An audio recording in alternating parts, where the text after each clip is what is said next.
What's going on? We back, Goodfellas Sports TV. Going to predict, or at least preview and predict, Green Bay going to New England, take on the Patriots Sunday night. First, we're going to talk about who's better, Tom Brady or Aaron Rodgers overall. And, I'll take it back. John Elway was more talented than Joe Montana in many people's eyes. Dan Marino was more talented than Troy Aikman and a lot of other quarterbacks in the 90s that dominated. Jim Kelly, even though he didn't win a Super Bowl, Troy Aikman, guys of that nature, but he didn't win. John Elway didn't have a complete team to beat, to win Super Bowls like the 49ers did throughout the 80s. He didn't get his 2 Super Bowls until the 90s when Terrell Davis came and gave him a running game. And John Elway, in my opinion, was more talented than Joe Montana, easily. John Elway reminded me of Aaron Rodgers. People say, Aaron Rodgers, he's one of the most complete quarterbacks of all time. I definitely agree. But Elway, when he was younger, was mobile, had the dope arm, had the accuracy, had the cannon on his arm. I mean, Elway was spectacular. I don't know too many quarterbacks that's as talented and was as clutch as John Elway. He reminds me of Aaron Rodgers a lot. Aaron Rodgers has 1 Super Bowl win. I think he has more talent than Joe Montana / Tom Brady in this instance. I think Aaron Rodgers is one of the most talented quarterbacks of all time. He has the mobility, he has the arm, he has the accuracy. He's a transcendent player. But when you talk about overall, what is quarterbacks measured by? They're measured by wins and losses. And he's lost. Opportunity to play the New England Patriots in the Super Bowl, I believe. Lost to Seattle. Lost to 13-point lead in like fucking half a quarter or something like that. You know what I'm saying? Hasn't been back to a Super Bowl. And people would say, well, his team didn't do woo, woo, woo. Well, John Elway didn't have that excuse. Dan Marino didn't have that excuse. Okay? They had those excuses. That's on him. He chose to re-sign with Green Bay. He chose to take the money and stay with the team. That's on him. Tom Brady, you could say he's in the system. And so is Aaron Rodgers. Aaron Rodgers has been in the same West Coast system since he got into the league. So, that don't matter. Tom Brady has won. 4 Super Bowls, I think it was. He's won. He's been consistent. He's dominated the AFC. He's dominated the Pittsburgh Steelers. He dominated anybody else that came through there. Young and up-and-coming teams like Jacksonville Jaguars, he dominated them. And he's been doing it longer. He's been consistent longer. He missed 1 season. Aaron Rodgers has been in and out the lineup for a couple years. And it doesn't look like Aaron Rodgers is going to age well. Look like the injuries are catching up with him already. And Tom Brady's just been consistent. No matter who's the receiver, Tom Brady has produced. David Gibbons, Deion Branch, Troy Brown, Randy Moss, Julian Edelman, Wes Walker before that. Now to the receivers he got now, Gronkowski. He's made guys. And so is Aaron Rodgers. But overall, you look at the quarterback's legacy, the 4 Super Bowl wins stand out. That 1 Super Bowl appearance Aaron Rodgers made, 1 to 4. I mean, come on. And then we put the numbers in and the consistency, how good Tom Brady's been over the years. It's easily Tom Brady. It's not even close. Same thing as Joe Montana, John Elway. John Elway was more talented quarterback, had the feet, had the arm. His organization failed him. Until they got Terrell Davis in there. He got a running game. He got a better defense. But Joe Montana, he made big plays just as John Elway did with the drive. And Rodgers have made big Hail Mary plays, big comeback plays. He's made memorable moments in the NFL. Just as John Elway did.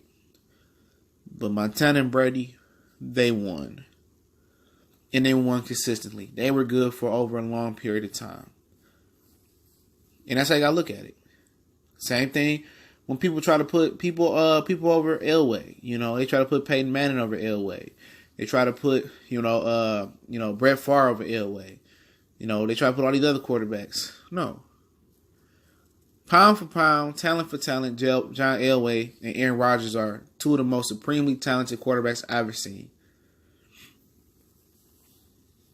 Easily.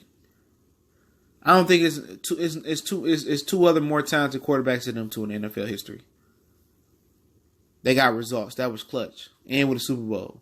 Multiple Super Bowls for John. I think Aaron Rodgers, I don't know if he's going to get another one. But let's talk about Sunday night. Okay? I think this is a determining factor in the game. It's going to come down to the quarterbacks. And that's the beautiful thing about it. Sonny Michel might be injured. The Patriots don't have a running back. They didn't trade for a receiver, I don't believe. Okay. Green Bay's getting healthy. They got Kyle back, Geronimo Allison back. Traded Ty Montgomery, who fumbled the ball. They easily could have been coming on this game into a win over the Rams. It didn't happen because Ty Montgomery chose to be a fool and bring the kick out and fumble. Very, very interesting game here. I think it's gonna be a quarterback duel. Easily. It's gonna be like the Super Bowl of Sunday night football. Very, very difficult game to predict. I think Jamal Williams and Aaron Jones give Aaron Rodgers one leg up. But the Packers traded Clinton Dix, which they weren't intending to bring him back out of Alabama. Roll Tide roll this weekend, huh? Or LSU Tigers. That is the question. Okay. So you look at it. Both defenses suck. Okay. Green Bay showed some life last week. Patriots have showed some life of defense every now and again. Versus the Kansas City, they showed some life. Ultimately, I think this is going to come down who get the ball last. Hopefully, nobody fumbles in and takes it out of the quarterback's hands. But it's going to be coming down to the quarterbacks. Whoever make the less mistakes. Talk about the defenses.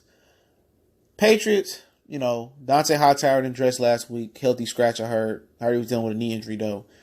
Stephon Gilmore, you got the McCourty twins in the back end. Patrick Chung. Defensive line, I really don't know too many of them dudes down there. Aaron Rodgers still a little bit gimpy. You go to Green Bay defense. Muhammad Wilkerson out for the year. They got Clay Matthews. They got some young cornerbacks. Jair Alexander made some big plays last week. Like I said, it's going to be an interesting game. Like I said, it's going to come down to the quarterbacks. I think these defenses are equally bad. I think Green Bay might just be a little bit better defensively, maybe a little bit better. But, I expect, both quarterbacks to eclipse 300 yards throughout the air. But what's going to make me, and it's on the road, obviously. I don't know what the weather's going to be like, but it doesn't matter. Both teams are outdoor teams, non-dome teams. So, I think ultimately it's going to come down who got the ball last, who make the less mistakes.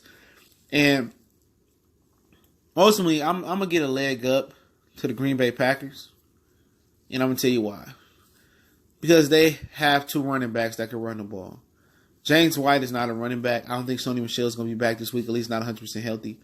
And if Cordell Patterson is still running the ball in the backfield with James White, it ain't going to work. I think Green Bay is going to, double some receivers up, rush a few receivers. I think rush a four and just, play coverage. They're not going to respect the run game. I think they're going to, when you take away the run game from any quarterback, I think it's going to be difficult.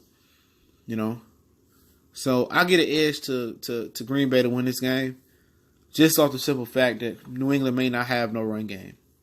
No Burkhead, no Sonny Michel. James White is really a receiver. Cordell Patterson is obviously a receiver. But it wouldn't surprise me if Tom Brady pulled it out. But I'm gonna give it the head. I'm gonna get an edge to Green Bay. I'm gonna say this game is going to be 31-27. Green Bay Packers win. I think it's gonna be, I think it's gonna be a good game.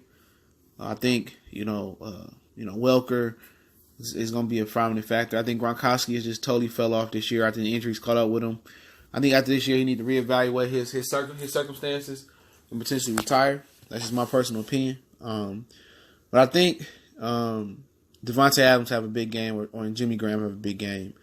I think Jamal Williams and Aaron Jones combined for over 100 yards rushing, and I think that's what's going to ultimately get Aaron Rodgers and Green Bay over the hump as well. I don't see the defense as being a major factor. They might make a stop or two when you don't expect it, but without Sonny Michel and Burkhead to run up in between the tackles, I think New England's going to struggle. And I think Green Bay is going to get their season back on track, and get a win. So they played good ball last week in Los Angeles. I think they're going to go to New England. And I know they're going from West Coast to East Coast. That's shitty. Going out from California all the way to the other coast to Boston.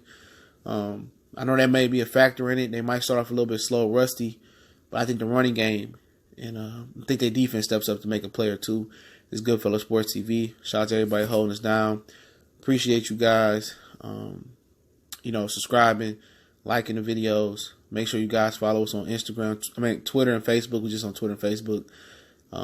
Ask me questions, video requests, whatever you got to ask me. Also, if you want to make a donation, that link's in the description as well. And y'all know what it is, Goodfellas Sports TV. Your boy CJ Goodfella. We go.